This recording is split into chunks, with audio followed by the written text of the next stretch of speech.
Құлжабай Қасымов атындағы номер 28-ші IT мектеп лицейінде ұстаздарға арналған шара өтті. Заманауи мұғалім атты телешоу жиынына жас мамандар мен үздік мұғалімдер қатысты. Бағдарламаны мектептің тәжірибелі, білікті педагог шеберлері жүргізді. Кеш қонақтары 19-ші орта мектеп лицейінің оқытушысы, білім беру ісінің үздігі Исаева Светлана. Сонымен қатар үздік педагог 2021 төс белгісінің егері, 2023 жылғы ғылым білім министрінің құрмет дипломы егері Әмір Сәулетхан да келді.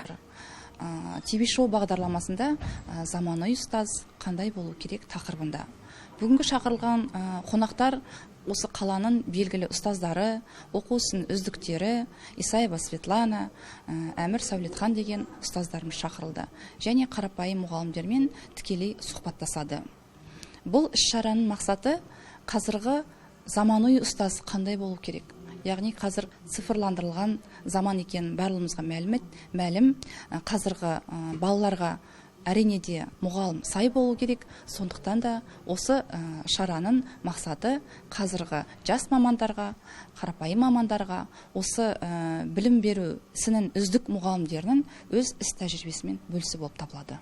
Сұхбат барысында жас мамандар заманауи мұғалімнің моделін үздік үлгі ретінде ұстаздармен тәжірибе бөлісті. Сонымен қатар жиналған қауым цифрлық дағдыларды дамыту, гаджетпен жұмыс істеудің тиімді тәсілін талқылады. Маман ретінде менің ойымша біліктілікті арттыру ең басты орында болу керек. Бүгінгідей заманауи мұғалім қандай болу керек деген іс-шарада ТВ-шоу ретінде өтіп отырғандықтан бұл жерде айтарым, біз жас мамандардың да, жас буынның да, орта буынның да, үлкен буынның да әр қайсының өзінің пікірін естіп, әр адам, әр жас маман, әр мұғалім өзіне деген түйері көп болады деген ойдамын. Осындай шаралар әрдайым өткізіліп отырса деп. Кеш қонақтары тәжірибелі ұстаздар жастарға ақыл кеңесінде айтты. Ұлағатты жолда талмай ізденісте болуды ұсынды. Себебі білім қайда болса, биіктік те сонда. Гүлжан Әлдеген, Ғабит Қабдырахман, Таңжарық бағдарламасы.